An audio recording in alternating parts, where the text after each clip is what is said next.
இந்த ஃபங்க்ஷனுக்கு வந்ததுல இன்னொன்னு, இந்த நவரச உணர்வுகள்னு சொல்லுவாங்கல்ல, நிறைய பயம், சந்தோஷம், அதிர்ச்சி, அப்புறம் ஆச்சரியம், குழப்பம் அப்படின்ட்டு இந்த மாதிரி எல்லாம் நவரச உணர்வுகளுக்கு அதுல எல்லா உணர்வுமே ஏறக்குறைய எனக்கு இங்க இந்த ஃபங்க்ஷன்ல கிடைச்சிருச்சு. அதுல ஒரு ஒரு பயம், அதிர்ச்சி அப்படிங்கிற உணர்வு இருக்க. வந்து படம் போட்டாங்க, பார்த்துக்கிட்டு உட்காந்துருந்தேன். பக்கத்துலயே என் பையனை உட்காந்துருந்தான். முதல்ல மகிழ்ச்சி என்னன்னா, 2 பேரும் ஒன்னா இப்படி அதிகமா எங்கேயும் போகல, போட்டோகிராஃபர்ஸ் எல்லாமே டக்கு டக்கு டக்குன்னு எடுத்தாங்க. ஆஹா மகிழ்ச்சி அப்படின்னு சொல்லி சந்தோஷமா உட்காந்துருந்தேன். அப்புறம் படம் ஓடிட்டு இருந்தது. ஓடுற நேரத்தில் இருட்டுல வந்து யாரோ ஒருத்தர் பக்கத்துல வந்தாங்க. சாந்தன் பையன் அப்படி உட்காந்துதான் வந்துன்னு இப்படியே நாண்டவங்க. இவன் யாரு அது இருட்டுல சரியா தெரியல, எந்திரிக்கிறதா வேண்டாமா அப்படிங்கிற மாதிரி இவன் அரைகுறையா எப்படிங்கிற அவங்க விட மாட்டேங்கிறாங்க, வந்து அப்படியே கட்டி பிடிக்கிறாங்க. அப்புறம் எனக்கு தெரியல, சரி கேட்கலாமா என்னன்னு பார்த்தா அதுக்குள்ள பக்கத்துல உட்காந்துட்டாங்க. அப்புறம் தான் அப்படியே பார்த்தேன், ஒன்னும் கரெக்டா தெரியல, பொம்பளை நல்லா அப்படிங்கிறது நல்லா தெரியுது. என் பையன் வேற டக்கு எந்திரிக்கலையே, இல்ல அரைகுறையா அப்படியே பம்பனா. சரி அப்படின்னு சரி முடிஞ்சோன்னு வெளிச்சம் எப்படி லைட் போட்டுருவாங்கல்ல அப்படின்னு சொல்லி அப்புறம் லைட் போட்டோன்னு பார்த்தா நமிதா. அதை விட பெரிய அதிர்ச்சி, என் பையனுக்கு வந்து அவன் அப்படியே தலையை குடிஞ்சவன் தான். அப்புறம் அப்படியே பார்த்தேன், நமிதாவா அப்படின்னு. அவன் அப்படியே தலையை குடிஞ்சுக்கிட்டான். அதுக்கப்புறம் பார்த்தா நமிதாக்கு பெரிய அதிர்ச்சி என்னன்னா, அப்ப பக்கத்திலேயே உட்காந்துருப்பான்னு தெரியல. அது இருட்டுக்குள்ள வந்து அப்படி தாவிக்கு ஆனந்தமா அனுபவிச்சு எல்லாம் இது பண்ணி ஆக்ட் பண்ணிட்டு போயிட்டாங்க. அப்புறம் என்ன பார்த்து, சாரி சார் நான் உங்களை கவனிக்கல, தெரியும் நான் கவனிச்சுட்டேன், என்ன கவனிக்கணுமோ அதையும் கவனிச்சுட்டேன் அப்படின்னு சொல்லி மனசுக்குள்ள நினைச்சிட்டேன். அந்த மாதிரி அழுத்த முடிச்சு திடீர்னு ஒரு இடத்துல வந்து நம்ம இவரு அந்த மாடு, பசுமாடு கிட்ட கண்ணுக்குட்டி பால் குடிக்கிறது, திடீர்னு அது கிளாப்ஸ் வந்தது. எனக்கு ஒண்ணும் புரியல, என்னடா அது.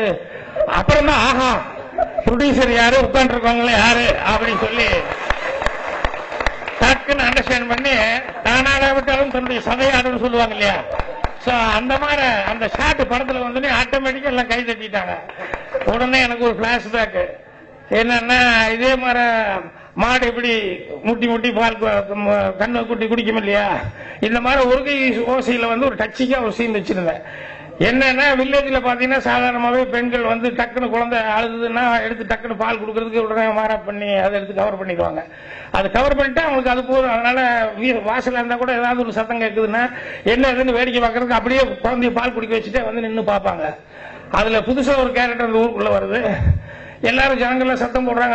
இந்த அம்மா பால் கொடுத்துட்டு இந்த அம்மா வந்து அவசரமா வேகமா வந்தது, வந்து நின்று இந்த அம்மா பாக்குது, இது யாரு இது அப்படின்னு பக்கத்துல இருக்கிறவங்க எல்லாம் கேட்டு, ஆனா அந்த அம்மா பால் கொடுத்துட்டு இருக்குதுங்கிறது அந்த கவர் பண்ணிக்கிறது, இந்த குழந்தை கால் ஆடுறது அதெல்லாம் தெரிய மாதிரி நேச்சுரல் அட்மாஸ்பியர் இருக்கும் அப்படின்னு சொல்லிட்டு ஒரு ஷாட் வச்சேன். அதோட நான் விட்டுருக்கலாம். அந்த பால் குடிச்சதுக்கு அப்புறம் வந்து திடீர்னு அந்த மாதிரி அப்படின்னு டப் டப்புன்னு 2 அடி போட்டுச்சு. அப்புறம் குழந்தை இது சாதாரணம் தானே, அதான் மாடு கண்ணுக்குட்டி எப்படி முட்டி முட்டி குடிக்குது அந்த மாதிரி இது சாதாரணம் தானே அப்படின்னு சொல்லிட்டு இதெல்லாம் ஒன்றும் சொல்ல மாட்டாங்க. சரி சார் அதை வெட்டுங்க அப்படின்னு. சார் சென்டிமெண்டா அது காய்கிட்ட பால் குடிக்கிற குழந்தை இதுல என்ன இருக்குன்னு, அதுல ஒண்ணும் இல்லை, அதுக்கு அடுத்தது தான் இருக்கு அப்படின்னு. அடுத்தது என்னென்ன, அடுத்து லொட்டு அடிக்கிறாங்க அப்படின்னு, அது கூட பரவாயில்ல, அதுவும் நடக்கிறது விட்டுருவோம், அதுக்கு அடுத்தது தான் இருக்கு அப்படின்னு. என்ன டைலாக் வச்சிருக்கீங்க? இல்ல நேச்சுரலா ஒரு டைலாக் போட்டேன். என்ன சனின சனின அப்படி சொல்லி அடிக்குது. சனினே சனினே அடிச்சு விட்டுருந்தா பரவாயில்ல, நாங்க பேசாம விட்டுருப்போம். உங்க ஒப்பனே பரவாயில்ல போலுக்குன்னு ஒரு டைலாக் போட்டேன். அது எதுக்கு அப்படின்னாங்க.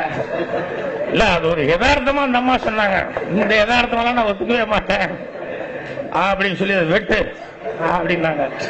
இங்க கண்ணுக்குட்டி முட்டி முட்டி குடிக்கும் போது எனக்கு உடனே அந்த 30 வருஷத்துக்கு முன்னால எடுத்த படத்துல அப்பவே நம்ம என்ன வச்சோம், எப்படி சென்சார்கார வெட்டி விட்டான் அப்படிங்கறதான் ஞாபகம் வந்துருச்சு. அதே மாதிரி நான் வரும்போது எனக்கு தெரியாம முதல்ல யாரு என்னென்னலாம் தெரியல.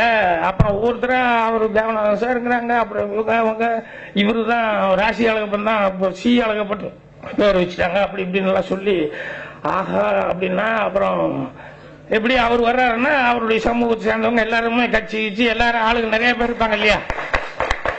அப்போ நம்ம வெயிட்டிங்ல வச்சுட்டோமே அப்படின்னு சொல்லிட்டு எனக்கு தெரியாம போச்சு, இல்லைன்னா ப்ரொஜெக்ஷனாக போடுங்கன்னு சொல்லுவேன். அதுக்கு முன்னால போன் பண்ணி சோனுக்கிட்ட நான் வந்துட்டே இருக்கிறப்பா சொல்லிடு கொஞ்சம் அப்படின்னு.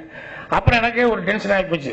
என்னென்ன இவ்வளவு பெரியவங்க எல்லாரும் உட்காந்து யாருக்காக வெயிட்டிங் அப்படின்னு சொல்லி சொன்னா அசிங்கமா இருக்கு. நம்ம போய் நிற்கும் போது உடனே ஸ்டார்ட் பண்ணலாம் அப்படின்னு.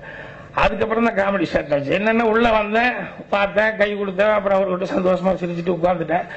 அதுக்கப்புறம் ஆரம்பிச்சிடலாமா அப்படின்னு நாங்கள் ஒருத்தர் பேசினாரு. அப்படின்னா அப்புறம் இங்கே பாருங்க ஆரம்பிச்சிடலாமா அப்படின்னா அப்புறம் இப்படி ஒருத்தர் பேசினார் ஆரம்பிச்சிடலாமா அப்படின்னா ஆரம்பிச்சிடலாமா. நான் பயந்துகிட்டே இருந்தேன், என்ன நான் தான் லேட்டு கடைசியா வந்திருக்கேன், ஏன் ஆரம்பிச்சிடலாமான்னு சொல்லிட்டு அது வேற ஏதோ ஒன்று இருக்குது. ஆனா அப்பதான் எனக்கு ரிலீஃப், நம்ம பரவாயில்ல இன்னும் என்னமோ ஒரு பிரச்சனை இருக்குது, அதனாலதான் இத்தனை ஆரம்பிச்சிடலாமா அப்படின்னு ஒண்ணு எனக்கு உடனே தாவணி கணக்கு ஞாபகம் வந்துருச்சு. சிவாஜி சார் ஷூட்டிங் பண்ணது. அதுல சிவாஜி சார் நடிக்க வந்திருக்காரு. ஃபர்ஸ்ட் டைம் நான் டைரக்ஷன் பண்றேன். அவர் ட்ரெஸ் மிலிட்டரி ட்ரெஸ் எல்லாம் போட்டு எல்லாம் ரெடியாகி உட்காந்துட்டாரு. உட்காந்தோடனே நான் லைட்டிங் பண்ணிட்டு இருக்கும்போது யாருக்கிட்டே ஏதோ சொல்லி பேசிக்கிட்டு இருக்கிறேன் கேமராமேன்கிட்ட. சிவாஜி சார் ஏப்பா இங்க வாப்பா அப்படின்னு ஒரு அசிஸ்டன்ட் கூப்பிட்டாரு. உடனே ஏப்பா ஷார்ட் வச்சுட்டான் பாக்கி அந்த ஆள் பாட்டில் ரெடின்னு சொல்லி சொன்னாங்கன்னா போய் நடிக்க வேண்டாமா, டைலாக் எங்கப்பா கொடுங்கப்பா அப்படின்னா. உடனே எடுத்துட்டு வந்துடுறேன் அப்படின்ட்டு அவங்க போனான். போய் அங்க வீடு கட்டிக்க முடியாது ஒரு வீடு, அதுக்கு பின்னால போய் சந்தில் நின்ட்டான். அடுத்தது சிவாஜி சார் கொஞ்ச நேரம் பார்த்தாரு. அப்புறம் இன்னொரு அசிஸ்டன்ட் பார்த்து இங்க வாப்பா, ஏப்பா இப்பதான் ஒரு அசிஸ்டன்ட் கேட்டேன் டைலாக் எங்கன்னு சொல்லி எடுத்துட்டு வரேன்ட்டு போனா காணவன் தானே நான் எடுத்து வந்துடுறேன் அப்படின்னு அவன் போனான். அவனும் வீட்டுக்கு பின்னால போய் நின்ட்டான். அங்க அவன் இன்னொருத்துக்கிட்ட கேட்கறான், என்ன டைலாக் கேட்டாரா சிவாஜி சார்? ஆமா, என்ன பண்றது தெரியல, அதான் வந்துட்டேன். அப்புறம் மூணாவது ஒரு ஆள் இங்க வாப்பா அப்படின்னு, ஏன் 2 பேர்கிட்ட சொல்லிவிட்டு டைலாக் வரல இங்கேயா அப்படின்னா, 2 பேர்கிட்ட சொல்லி விட்டீங்களா, எப்படி மிஸ் பண்ணாங்க, நான் வந்துடுறேன் அப்படின்னு சொல்லிட்டு அவனும் நேரம் வந்தான். 3 பேர் நின்ட்டாங்க. சிவாஜி சாருக்கு போறது இதெல்லாம் பார்த்துனே ஒருத்தர் ஓடிட்டான். அப்புறம் அவர் பார்த்தாரு. அப்புறம் நான் அப்படி மெல்ல வந்த பாக்கி அப்படின்னாரு. என்ன பாக்கி இது, ஒரு ஆள் 2 ஆள்னா பரவாயில்ல, 3-4 பேர் இருக்காங்க, இவ்வளவு பேர்த்துக்கிட்ட டைலாக் எங்கடா நான் ரெடி ஆகணும், அண்ணனுக்கு டைலாக் கொடுங்க கேட்டுக்கிட்டே இருக்கிறேன். இதான் வந்துடுறேன். இப்ப நான் இங்க சொன்ன பாருங்க, ஆரம்பிச்சிடலாமா அந்த மாதிரி எல்லாம் இதா வந்துடுறேன்னா கடைசியில ஒண்ணுமே வரல, யாரையுமே காண. டைலாக் கேட்டா என்னப்பா இப்படி சொல்றாங்க. அப்புறம் நான் சொன்னேன், வச்சுட்டு வஞ்சகமா பண்ண போறேன். என்ன சொல்றேன், இல்ல டைலாக் இல்ல இனிமே தான் நான் சொல்லுவேன். அப்புறம் அப்படியே இனிமே நீ சொல்லி கேட்டு அப்படியே நீங்க சொல்லி அப்படியே பண்ணிடலாம். கேட்டு இப்படியே டைலாக் பேசுவாங்க, நான் வாங்கி வச்சு பாத்துக்கிட்டு உங்க சர்வீஸ் சொன்னா அப்படியே டக்கு டக்குன்னு சொல்லிட போறீங்க.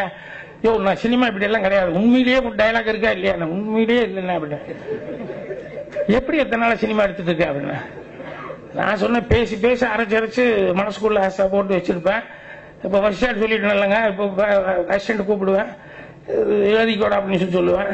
அந்த முதல் ஷாட்டுக்கு டைலாக் சொல்லிடுவேன். அப்புறம் நீங்க ரிகர்சல் எல்லாம் பார்த்துட்டு இருக்கிறதுக்குள்ள 2வது ஷாட்டு 3வது ஷாட்டு அப்புறம் 4 ஷாட் நான் எடுக்கிறதுக்குள்ளேயே ஃபுல் சீன் ரெடி ஆயிரும். அப்ப வசனம் எல்லாம் முதல்ல எழுதிக்கிறது இல்லையா, இப்படித்தான் இத்தனை நாள சக்சஸா நீங்க பண்ணிட்டு இருந்தியா அப்படின்னு. அப்புறம் ஆமாண்ணே, சினிமா புதுசா இருக்கு, எனக்கு ஒண்ணுமே புரியல, என்ன டைலாக் கேட்டா அது இல்லைங்கிறேன், இனிமேதான் இங்கதான் சொல்லுவாங்க என்னையா அப்படின்னு. இதை விட சிவாஜிக்கு மிகப்பெரிய அதிர்ச்சி, அடுத்து எங்க டைரக்டர் போய் நின்னாரு. அவர்கிட்ட போய் முதல் மரியாதை நடிக்க போனோடனே அவர் உட்காந்துட்டே இருந்தாரு. திடீர்னு எங்க டைரக்டர் அண்ணே வாங்கண்ணே அப்படின்னு, என்ன சன்னு செட் ஆயிட்டு இருக்கு. என்ன சன்னு செட், அது என்ன பண்ண சன்னு சூரிய உதயம் அப்படி போயிட்டே இருக்குது, கலர்ஃபுல்லா நல்லா இருக்கு, அப்படி நடந்து வாங்க அப்படின்னு. சிவாஜி சார் எதுக்கு நடந்து வர்றேன், அடா சன் செட் ஆயிட்டு இருக்குன்னு நடந்து வாங்கண்ணே, அந்த மரத்துக்கடியிலிருந்து அப்படி வாங்க. இல்ல மரத்துக்கடியிலிருந்து எப்படிப்பா வர்றேன், வேகமா வரேன்னா சொல்லுவாங்க, அட எப்படி வேணா வாங்கண்ணே. என்ன எப்படி வேணா வாங்க, எந்த இடத்துக்கு வருது அண்ணே, சன்னு செட் ஆயிட்டு இருக்குன்னா கடைசியில் நான் பண்ணிக்கிறேன், நீங்க வாங்க. என்ன நான் சிவாஜி பா, எதுக்கு நடந்து வர்றேன், ஏன் என்ன எனக்கு ஒண்ணுமே தெரிய வேண்டாமாப்பா, சும்மா நீ பாட்டு நடந்து வாங்குற, அதெல்லாம் எடிட்டிங்ல கரெக்டா வந்ததுன்னா நீங்க வாங்க. இதுக்கு அவங்க பாக்கியராஜே பரவாயில்ல. அவன் வசனம் எல்லாம் வந்து கரெக்டா சொல்லி கொடுத்தான்.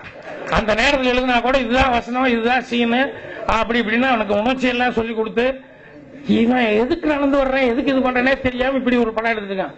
அப்புறம் கடைசியில படம் போட்டோன்னு பார்த்தாரு. அப்புறம் எல்லாம் கரெக்டா தாப்பா இருக்கு பாரதி, நான் நல்லா கரெக்டா நடிச்ச மாதிரியே இருக்கு. ஆனா எரிச்சலோடு நான் வந்து நின்று பார்த்தேன். ஆனா நீ எங்க எதுக்கு போட்டேன்னு தெரியல. டங்குன்னு அதுக்கு ஒரு மியூசிக் போடுற, இன்னொரு இடத்துக்கு டடான்னு ஒரு பாடுற, திடீர்னு ஒரு அம்மிங்கில போட்டுற, எப்படி எப்படியோ போட்டு என்னமா பண்ணிட்டியான்னு. என்னன்னா அவர் இருந்த சினிமா வந்து அவர் இருந்த காலத்துல ஒரு மாதிரி இருந்து, நாங்கெல்லாம் இருந்த காலத்துல ஒரு மாதிரி இருக்கு. இப்போ சினிமாவில் வந்து நம்ம தேவன் அவர்களோட பேசும்போது ஒரு வார்த்தை, நல்ல தயாரிப்பாளர்னு ஏன் சந்தோஷப்பட்டேன்னா, வந்துன்னுமே அவர் எதை பேசினார் இல்லையோ, நான் நம்பி ஒரு டைரக்டர் ஒப்படைச்சேன், இத்தனை நாள் அந்த டைரக்டர் எனக்கு படத்தை முடிச்சு கொடுத்தாரு அப்படின்னு எடுத்துன்னுமே. அந்த அவ்வளவு சீக்கிரம் என்ன எடுக்க ஆரம்பிச்சுன்னுமே டைரக்டருக்குள்ள ப்ரொடியூசருக்குள்ள ஏதாவது ஒன்று வர்ற அளவுக்கு கூட இருக்கவங்க கூட ஏதாவது ஒன்று பண்ணி விட்டுருவாங்க. அதெல்லாம் இல்லாம வந்துன்னுமே முதல்ல அவர் பேசின வார்த்தையை வந்து எனக்கு ரொம்ப மனசு தொட்டது. என்னன்னா, எனக்கு நான் சொன்ன மாதிரி அந்த நம்பிக்கை வீண் போகாம எனக்கு இந்த அளவுக்கு நல்லபடியாக அவர் பண்ணி கொடுத்தது எனக்கு ரொம்ப சந்தோஷமா இருந்தது அப்படின்னு சொன்னாரு. அது ரொம்ப டச்சிங்கா இருந்தது. அடுத்தது வந்து எனக்கு வந்து நல்ல படமா இருக்கணும், எல்லாரும் மாதிரி ஏதோ அப்படி பண்ணாங்க இப்படி பண்ணாங்கிற மாதிரி இல்லாம எனக்கு மரியாதைக்குரிய ஒரு படம் வேணும் அப்படிங்கிற மாதிரி சொல்லி அதான் நான் எதிர்பார்த்தேன் அப்படின்னாரு. அதை வந்து ஃபர்ஸ்ட் பாட்லயே நான் வந்து பார்த்தேன். அந்த பாட்டினுடைய லைன்கள் அந்த இதெல்லாம் கவனிச்சப்ப வந்து மியூசிக் டைரக்டர் ரொம்ப அழகா டியூன் பண்ணியிருந்தாங்க. டியூன் பண்ணது மட்டும் இல்லாம அந்த பாட்டினுடைய வரிகள், அந்த பொண்ணு சோலோவா பாடிட்டு வர்ற அந்த லைன்ஸ் வந்து ஒரு சமுதாயத்துக்கு, அதை நோக்கி சமுதாயத்தில் உள்ள குறைகளை நோக்கி, உழவன் அது இது, இந்த பூமி அது இதுங்கிறது வந்து விவசாயத்தை பத்தி இது சம்பந்தமா அவ சோலோவா பாடிட்டு வந்தா கூட அந்த பாட்டுல வந்து ஒரு சமுதாய கண்ணோட்டத்தோட வந்து அவ பாடிருக்கா அப்படின்னு சொல்லும் போது பாட்டு எழுதினால ரொம்ப சந்தோஷமா பார்த்தேன். யாரு என்ன அப்படின்னு சொல்லிட்டு தெரிஞ்சுக்கலான்ட்டு 2 பேர் எழுதியிருக்காங்கன்னு நினைக்கிறேன். அண்ணாமலை ஒண்ணு, பழனி பார்ட்டி ஒண்ணு. சோ அதை வந்து பாருங்க, இதெல்லாம் புரியுற மாதிரி மியூசிக் போட்டிருக்காங்க நல்லா. இல்லன்னா சில நேரங்களில் மியூசிக்ல புரியவே புரியாது, என்ன வார்த்தைன்னு தெரியாது. ஆனா வந்து தெளிவா வந்து அந்த வார்த்தை தெரியற அளவுக்கு இது பண்ணியிருந்தாங்க. ஸோ அதனால அதுவும் எனக்கு ரொம்ப பிடிச்சது.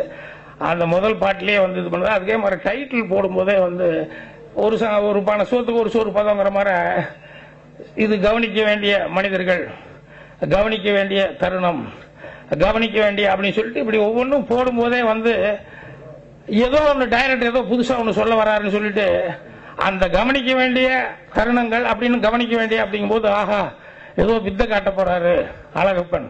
இல்லைன்னா இந்த 4 வார்த்தை வந்து அதையவே வந்து ரிப்பீட் பண்ணிட்டு அதுக்கு வந்து விசுவல் வெவ்வேறு மாதிரி போட்டு இவ்வளவு பிரமாமா பண்ணிருக்காரு அப்படின்னு சொல்லும் போது அதுல வந்து குகன் கண்டிப்பா வெற்றி பெறும் அப்படிங்கிறது வந்து எனக்கு ரொம்ப மகிழ்ச்சியா இருக்குது.